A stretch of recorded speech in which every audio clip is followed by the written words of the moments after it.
Welcome to the Bajoran Wormhole. If you're new here, hit that subscribe button and ring that bell. If you're returning, thanks for the support. In tonight's video, we're going to be discussing Strange New Worlds Episode 2 Easter Eggs.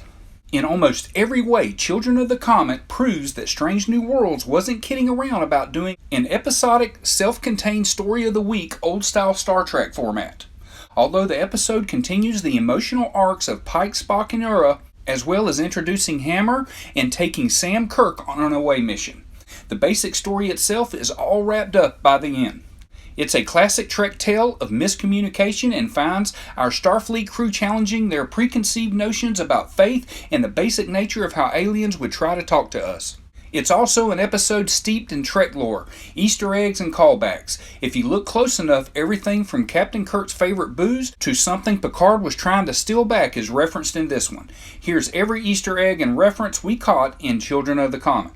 Although the end of the first Strange New Worlds episode, Strange New Worlds, ended with Pike recording a supplemental captain's log, that episode did not begin with one. Now, with the second episode of Strange New World, we're back to a very old-school cold opening of having a crew member record a log entry to set the stage. The name of the planetary system through which the comet is traveling is called the Persephone system. This name is, in fact, kind of a low-key spoiler for the entire episode. In ancient Greek mythology, Persephone was the goddess of the underworld, and therefore the dead. The new chief engineer of the Enterprise, Hammer, may look like an Andorian, but he's actually a member of the Anar, who are considered a subspecies of the Andorians, first introduced in the prequel series Star Trek Enterprise, in a Season 4 episode called The Anar. This episode also implies that he and Spock can maybe communicate telepathically with each other, at least slightly. Pike telling a story to the crew about chasing a Nausicaan with no pants is pretty great. It's also funny because it establishes that Enterprise captains seem to always be having run-ins with Nausicaans in their younger days.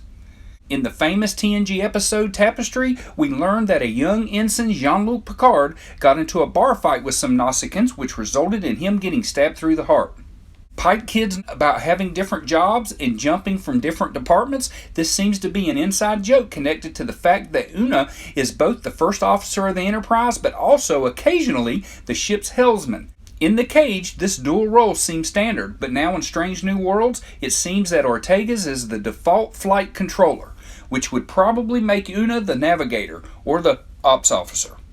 This isn't a diss against these aliens. Pike is questioning if the universal translator is getting the translation right. This is a rare moment for the Star Trek canon.